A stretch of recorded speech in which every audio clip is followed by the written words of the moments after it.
Hello बच्चों, कैसे हैं आप सब? तो होपफुली आपका इंटरव्यू प्रिपरेशन बहुत तेजी से चल रहा होगा। और अक्सर एक डाउट मेरे पास आ रहा है अभी कि हमें मैम स्ट्रक्चर करना नहीं आ रहा है, हमें रीजन नहीं समझ में आ रहा है कि अगर आपसे क्वेश्चन पूछा जाए व्हाई बैंकिंग,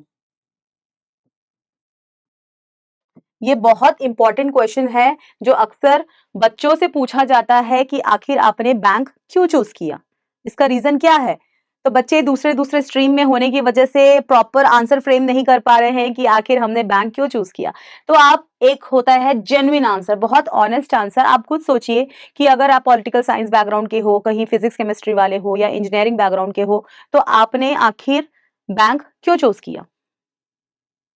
कमेंट करके बताइए क्यों चूज किया, ताकि मैं आपकी स्ट्रक्चर फ्रेमिंग में हेल्प कर सकूं। लेकिन उसके पहले हम यहां समझते हैं कि अक्सर लोग कहते हैं स्टेबिलिटी के लिए, ग्रोथ के लिए, सैलरी के लिए, रेपुटेशन, या फिर स्टेटस। जब हम इन पॉइंट्स पर बात करते हैं ना, तो हम बहुत ज्यादा सेल्फ सेंटर्ड साउंड करते हैं कि हमने बैंक अच्छा सिर्फ स्टेबिलिटी के लिए, सिर्फ ग्रोथ के लिए, अपने पर्सनल ग्रोथ के लिए, सिर्फ सैलरी के लिए, या हमारी रेपुटेशन अच्छी होगी या समाज में हमारी इज्जत बढ़ेगी, इस वजह से बैंक चूज किया। तो ये आंसर गलत नहीं है, मैं इसको गलत नहीं कहूंगी, पर ये बहुत ज्यादा सेल्फ सेंटर्ड आंसर लगता है। और कहीं ना कहीं आपका इंप्रेशन सेल्फिश नेचर वाला दिखाता है कि इसने सिर्फ बैंकिंग सेक्टर को चूज किया पर्सनल ग्रोथ के लिए, सिर्फ अपने मतलब के लिए, बाकी किसी चीज से इसको कोई मतलब नहीं है।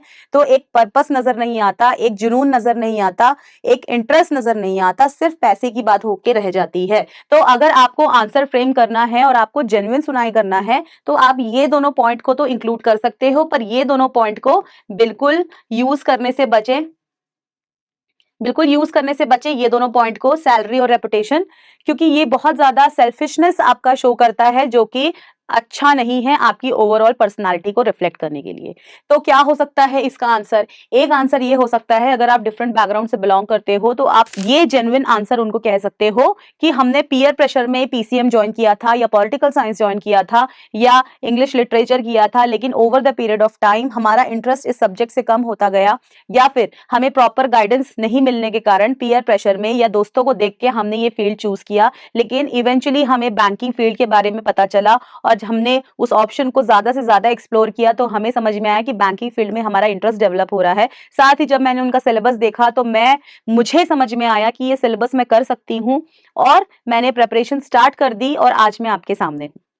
तो ये बहुत ही जेन्युइन और कंफर्टेबल आंसर है कि उस समय वाकई जब हम 17-18 साल के हुआ करते थे तो हमें ना प्रॉपर गाइडेंस मिलती थी, हम सिर्फ फ्रेंड्स को देखा देखी बस ज्वाइन कर लेते थे, लेकिन हमें बाद में पता चलता था कि हमें ये नहीं, हमें कुछ और करना था।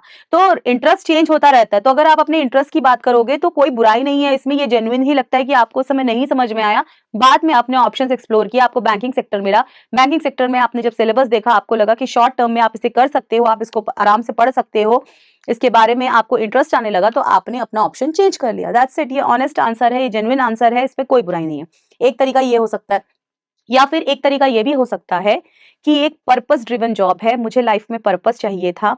हम यहाँ पे लोगों को फाइनेंशियली एजुकेट करते हैं इन टर्म्स ऑफ लोन, हम प्रोसेस करते हैं लोन, हम एजुकेशन लोन प्रोवाइड करते हैं लोगों की बेसिक नीड को पूरा करने के लिए, हम उनको कार लोन्स भी प्रोवाइड करते हैं, बिजनेस लोन देते हैं, ग्रोथ का उनको प्रॉपर मौका देते हैं। तो ये एक पर्पस ड्रिवन जॉब है, साथ ही ये एक स्ट्रक्चर्ड डिसिप्लिन इंस्टीट्यूट है, साथ ही ये एक स्ट्रक्चर्ड डिसिप्लिन्ड इंस्टीट्यूशन है जहां पे ट्रांसपेरेंसी है, ग्रोथ है, स्टेबिलिटी है।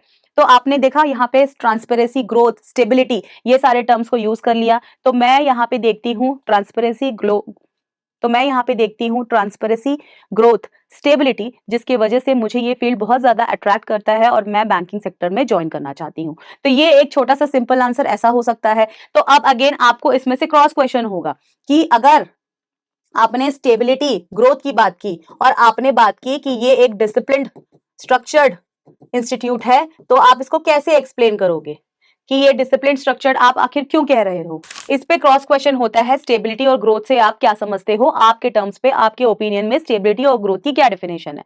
तब आप स्टेबिलिटी से उनको ये चीज समझा सकते हो कि प्राइवेट सेक्टर बैंक में यूजुअली जॉब की कोई गारंटी नहीं होती है, उनमें कोई गाइडलाइंस नहीं होता है, तो कभी भी किसी को भी वो लोग हटा सकते हैं कोई प्रॉपर रीजन दिए बिना। लेकिन यहाँ पे आपको ऐसा नहीं होता है, यहाँ पे प्रॉपर डिसिप्लिन के साथ स्ट्रक्चर को फॉलो किया जाता है, रूल्स रेगुलेशंस पूरे गाइडलाइंस को फॉलो किया जाता है, ट्रांसपेरेंसी रहती है, टाइमली एग्जाम्स होते हैं, कोई डिले नहीं होते हैं।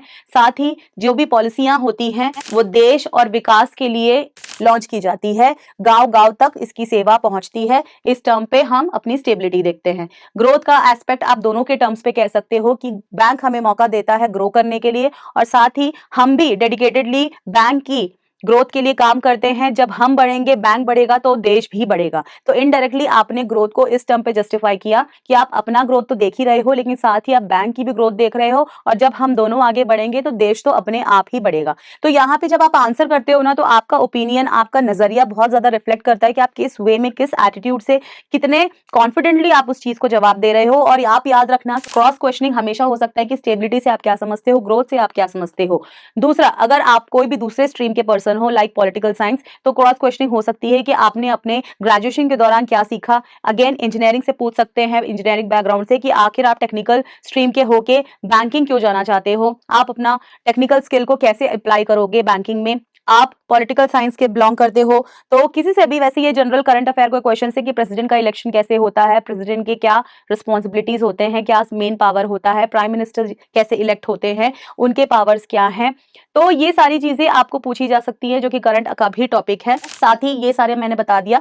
तो जब दूसरा बैकग्राउंड का अप्लाई करने वाले हैं बैंकिंग में, तो उनका रीजन भी आपको क्लियर होना चाहिए। साथ ही अपने ग्रेजुएशन से रिलेटेड सब्जेक्ट के भी आपको क्रॉस क्वेश्चनिंग हो सकते हैं।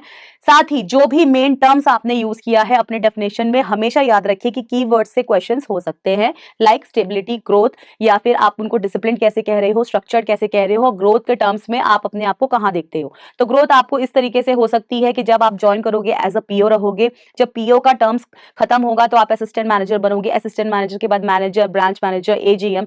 तो ये आपका एक हायरार्की रहता है, प्रॉपर स्ट्रक्चर्ड वे में रहता है, जिसको पूरी ट्रांसपेरेंसी के साथ टाइम टू टाइम अपडेट किया जाता है, और आपका प्रमोशंस मिलता रहता है। तो आप समझ रहे हो कि आंसर देने का तरीका किस तरीके से हो सकता है। तो यहाँ पे आप बहुत ज्यादा सेल्फ सेंटर्ड नहीं नजर आए, आपने अपना रीजन भी दे दिया, सारे पहलुओं को कवर भी कर लिया। लेकिन अगेन मैं कहूंगी कि आप क्रॉस क्वेश्चनिंग के लिए हमेशा तैयार रहना, क्योंकि क्रॉस क्वेश्चनिंग आपसे हमेशा हो सकता है। अब एक क्रॉस क्वेश्चनिंग मैं आपको पूछती हूँ, अब एक क्रॉस क्वेश्चन मैं करती हूँ कि जब आपने स्टार्टिंग में कहा कि ये पर्पस ड्रिवन जॉब है, तो पर्पस तो आप एज एन एनजीओ भी ज्वाइन कर सकते थे, वो भी तो पर्पस ड्रिवन जॉब है, वाई बैंकिंग। तो इसका जवाब आप मुझे लिखकर बताएंगे कि why not NGO and why banking. तो होपफुली आपको स्ट्रक्चर समझ में आया होगा, क्वेश्चन आपको समझ में आया होगा, और आप मुझे, जितने भी बच्चे ये वीडियो देख रहे हैं, मुझे आंसर लिखकर बताएंगे, ताकि मैं उनका आंसर पढ़ सकूं और रिप्लाई करूं कि आप सही हैं या फिर गलत। अगर आपको वीडियो अच्छा लगा तो लाइक करें, शेयर करें, सब्सक्राइब करें। और अगर आपको चाहिए स्टेप बाय स्टेप गाइडेंस आपके इंटरव्यू के लिए, और आप चाहते हैं आपकी पर्सनालिटी को इंप्रूव करना, क्योंकि इंटरव्यू तो एक छोटा सा पार्ट है, ये जो आपकी पर्सनालिटी है आप इसको थ्रू आउट लाइफ कैरी करने वाले हो। तो अगर आपको चाहिए वो कॉन्फिडेंस, वो कम्युनिकेशन स्किल, वो आपका पर्सोना, वो आपका ऑरा क्रिएट करना, तो मेरे साथ जुड़ सकते हैं मेरे पेड कोर्स पर। आपको व्हाट्सएप नंबर दिया जाएगा, वहां आप कोर्स डिटेल्स के लिए मैसेज कर सकते हैं। बाकी फ्री में सेशंस और वीडियोस मिलते रहेंगे। तो मिलते हैं नेक्स्ट वीडियो पर, तब तक take care, all the best, bye bye.